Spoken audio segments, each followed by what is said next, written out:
Hace mucho tiempo eran trillizas.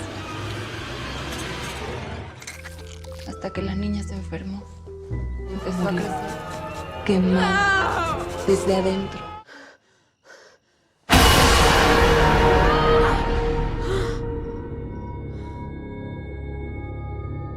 Halo semuanya, selamat datang kembali di Plotarian Channel. Kali ini, saya akan menceritakan film horor dari dataran Meksiko berjudul Mal de Ojo atau dalam bahasa Inggris berjudul Evil Eye yang dirilis pada tahun 2022. Sepasang suami istri bernama Rebecca dan Guillermo memutuskan untuk membawa anak mereka bernama Luna ke kampung halaman Rebecca. Mereka melakukan itu agar Luna yang mengidap penyakit misterius mendapat pengobatan alternatif karena dokter tak bisa membantu lagi. Sebelum mulai bercerita lebih jauh, jangan lupa untuk menekan tombol like dan subscribe agar channel ini semakin berkembang. Dan tak lupa, saya ingatkan kembali kalau konten ini mengandung spoiler. Jadi, saya sarankan untuk menonton filmnya terlebih dahulu.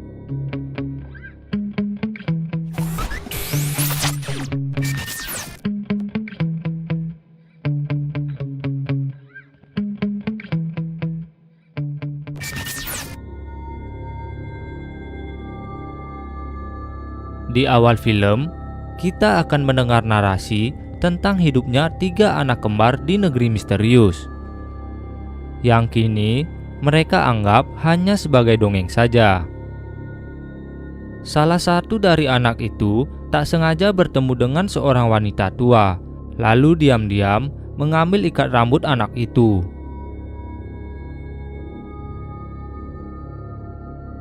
Beralih ke masa sekarang, memperlihatkan Nala yang terbangun dari mimpi buruknya. Dia mempunyai seorang adik bernama Luna yang sedang mengidap penyakit misterius. Paginya, sang dokter yang menangani Luna memberitahu kedua orang tuanya kalau Luna harus dirawat di rumah sakit saja. Tapi, sang ibu yang bernama Rebecca malah ingin membawa Luna ke kampung halamannya. Setelah sedikit berdebat, sang suami yang bernama Guillermo akhirnya setuju dengan ide Rebecca. Besok paginya, mereka pun bergegas untuk pergi.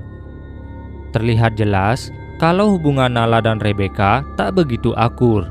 Kemungkinan karena Nala merasa kalau orang tuanya hanya peduli pada Luna saja. Walau begitu, Nala pun terpaksa ikut demi keselamatan Luna. Setelah berjalan cukup lama menggunakan mobil, sampailah mereka di kampung halaman Rebecca, sebuah tempat terpencil yang berada di tengah hutan. Sesampainya di sana, mereka langsung disambut oleh sang nenek bernama Josefa. Setelah sedikit basa-basi, mereka semua pun masuk ke dalam rumah sang nenek. Nala terlihat sedikit kesal karena di sana sama sekali tak ada sinyal. Jadi, untuk menghilangkan kebosanannya, Nala dan Luna pun memutuskan untuk berkeliling rumah saja. Selesai berkeliling, Nala diam-diam mendengar percakapan antara Rebecca dan Josefa tentang sesuatu yang bisa terjadi bila mereka ke sana. Namun kini, Rebecca tak punya pilihan lain lagi. Jadi, dia pun nekat untuk datang. Sadar Nala menguping, Josefa langsung mengajaknya untuk bertemu dengan Abigail, seorang perempuan yang membantunya sehari-hari. Dengan keramahannya, Abigail bisa membuat Nala dan Luna merasa nyaman di sana. Malamnya, saat mereka sedang makan bersama, ketegangan sedikit terjadi karena Josefa menanyakan tentang tujuan keluarga Rebecca datang ke sana. Mereka juga sedikit membahas tentang wabah aneh yang menyerang anak-anak di apartemen tempat keluarga Rebecca tinggal dulu. Setelah semuanya selesai, mereka pun kembali ke kamar mereka masing-masing untuk tidur. Tapi karena Nala dan Luna tak bisa tidur, Abigail pun terpaksa mendongeng untuk mereka. Dia bercerita tentang legenda si kembar tiga yang diganggu makhluk jahat saat mereka tidur. Diceritakan kalau makhluk itu adalah penyihir yang menghisap darah anak-anak agar dirinya bisa muda selamanya. Sang penyihir berhasil menghisap darah salah satu anak kembar itu sampai-sampai sang anak mengalami masalah kesehatan. Demi membantu saudarinya, kedua anak kembar lain pergi ke seorang dukun sakti yang berasal dari Karibia. Sang penyihir mengusulkan kesepakatan di mana dia akan mengajari kedua saudari kembar itu untuk menciptakan baka, di mana nantinya baka akan membantu mereka menyelamatkan saudarinya. Baka merupakan makhluk mitologi yang berasal dari Karibia, dan mereka dapat mewujudkan keinginan apapun. Tapi sebagai gantinya, mereka juga akan membawa hal jahat pada si peminta. Tanpa banyak berpikir, kedua saudari itu menuruti semua instruksi sang penyihir. Dan setelah 6 malam, baka pun akhirnya terlahir, lalu berhasil membuat saudari mereka membaik. Tapi sang penyihir juga berhasil menghasut salah satu dari mereka untuk menjadi muridnya. Beberapa hari kemudian, dia tak sengaja melihat ikat rambut milik saudarinya ada di tempat ritual sang penyihir. Dari sana, dia akhirnya sadar kalau si penyihir adalah orang yang telah mencelakai saudarinya, lalu berjanji akan menghabisi si penyihir jahat itu. Belum selesai dengan ceritanya, Rebecca datang ke kamar mereka. Mendengar pengakuan Luna, Rebecca pun meminta agar Abigail tak pernah menceritakan hal seperti itu lagi, lalu menyuruh Nala untuk ikut bersamanya. Saat sudah berdua, Rebecca mengatakan kalau besok pagi dia dan Guillermo akan pergi untuk mencari obat untuk Luna. Mendengar itu, Nala menjadi semakin kesal, apalagi dia harus ditinggal di tempat membosankan itu bersama nenek yang tak dia sukai. Meski begitu, Rebecca dan Guillermo tetap pergi dan memberitahu kalau mereka akan kembali secepatnya. Beberapa hari berlalu, Nala akhirnya bertemu dengan tukang kebun sekaligus kekasih Abigail bernama Pedro. Setelah sedikit mengobrol, Josefa pun datang lalu menyuruh Pedro untuk mengurus hal lain, dan Nala mulai dimarahi karena memakai baju minim. Kesal dengan banyak aturan di sana, Nala pun pergi menemui Abigail dan meminta agar menceritakan kelanjutan dari si tiga bersaudara. Karena terus dipaksa, akhirnya Abigail pun melanjutkan ceritanya. Setelah mengetahui sang penyihirlah yang membuat saudarinya sakit, kedua saudari yang tersisa menemukan kulit sang penyihir di dalam labu. Dipercaya kalau penyihir waktu itu akan melepas kulit mereka agar bisa terbang. Jadi, sebelum sang penyihir datang, mereka berdua menaburi garam ke kulitnya.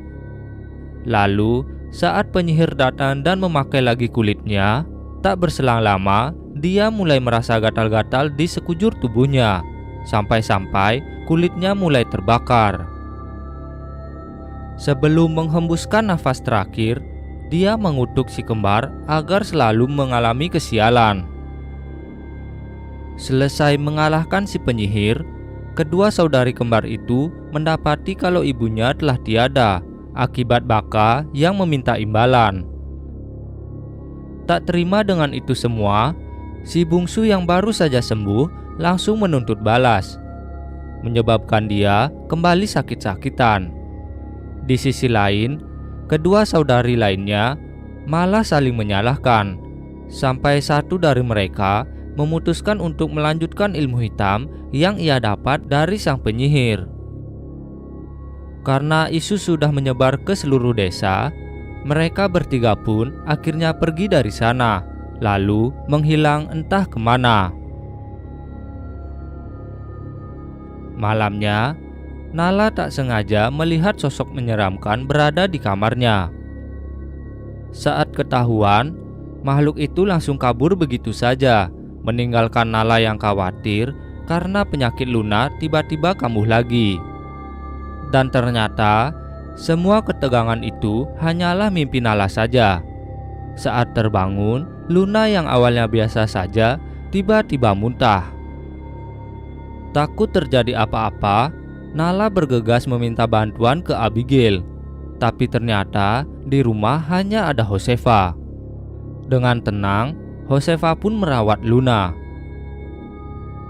Tak berselang lama, ketegangan kembali terjadi karena Josefa malah menuduh Nala sebagai penyebab penyakit Luna kambuh lagi. Lalu, saat Abigail datang, dia coba menenangkan Nala yang semakin lama semakin ketakutan, bahkan mencurigai Josefa sebagai penyihir layaknya dicerita. Setelahnya, handphone Nala tiba-tiba mendapat sinyal. Lalu, karena sinyalnya masih kurang, Nala semakin naik ke atas sampai dia berada di sebuah gudang. Di dalam sana, dia melihat foto sang nenek yang terlihat menyeramkan. Lalu diam-diam membuka album foto lama milik sang nenek. Belum sempat melihat semua, dia malah ketahuan oleh sang nenek. Dan Nala pun langsung dimarahi. Tak sampai di situ, Josefa juga merampas handphone milik Nala lalu menginjaknya sampai hancur. Nala yang marah langsung pergi dari sana. Malamnya, ternyata Nala berhasil mengambil album foto milik Josefa, lalu melihat isi album itu bersama Luna. Saat semuanya tertidur, Nala tiba-tiba terbangun dan tak sengaja melihat seorang penyihir sedang menghisap darah Luna. Tak bisa berbuat apa-apa, Nala pun pingsan dalam sekejap. Keesokan harinya, karena semakin takut dan melihat langsung si penyihir, Nala bergegas mengajak Luna untuk pergi dari sana. Mereka berjalan seharian, membuat kondisi Luna semakin parah. Sampai akhirnya, Luna pun terjatuh karena dia sudah tak kuat lagi untuk berjalan. Tak berselang lama, mereka berhasil ditemukan oleh Josefa, dan dengan terpaksa, mereka berdua harus kembali ke rumah sang nenek. Setelah sampai dan memastikan Luna dalam keadaan baik-baik saja, Josefa menghukum Nala untuk tidur di ruang bawah tanah. Pedro diam-diam menemui Nala dari luar. Dia berjanji akan menjaga Luna selama Nala masih dihukum. Masalahnya, beberapa saat kemudian, Josefa mengajak Nala untuk pergi ke kolam renang. Nala terkejut ketika tahu kalau Pedro mengalami kecelakaan saat membersihkan kolam, sampai kehilangan nyawanya. Malamnya, Nala kembali berusaha kabur dari sana membawa Luna. Dia berhasil menyerang Josefa, lalu pergi menjauh dari rumah itu. Di tengah hutan, dia menemukan sekelompok penduduk yang sedang menari.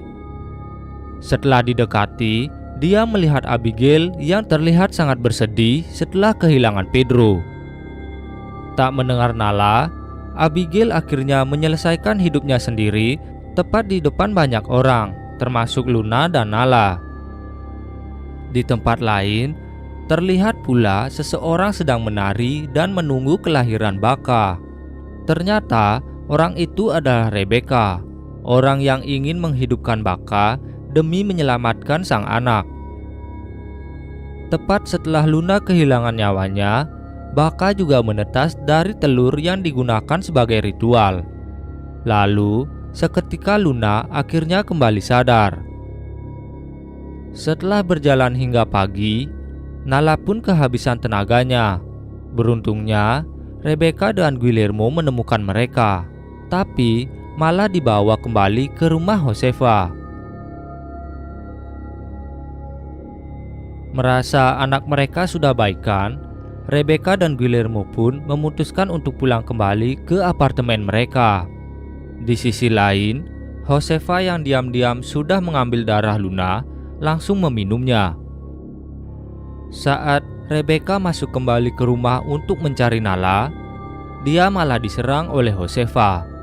Josefa merasa kesal karena menurutnya Rebecca lah yang harusnya bertanggung jawab atas kematian sang ibu. Di sisi lain, Nala yang baru siuman mengingat-ingat tentang cerita Abigail sambil melihat foto lama keluarga sang ibu.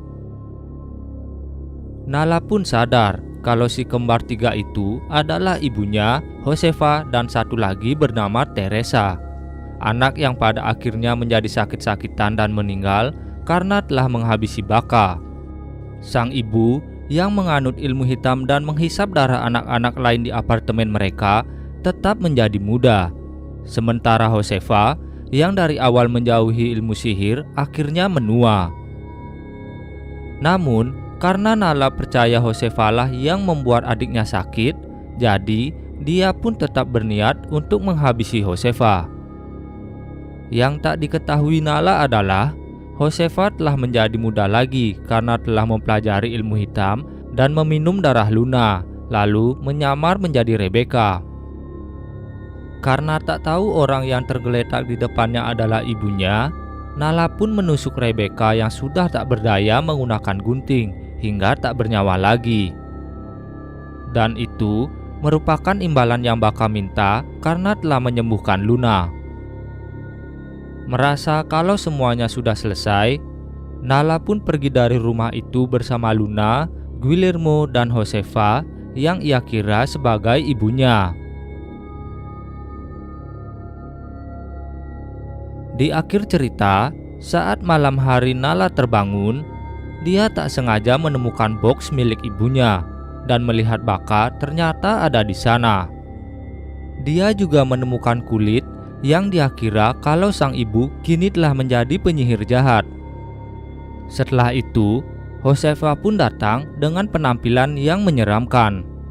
Tak bisa kabur karena ketakutan dan dipeluk, Nala pun akhirnya sadar kalau yang dia habisi sebelumnya adalah sang ibu dan yang ada di depannya adalah Josefa.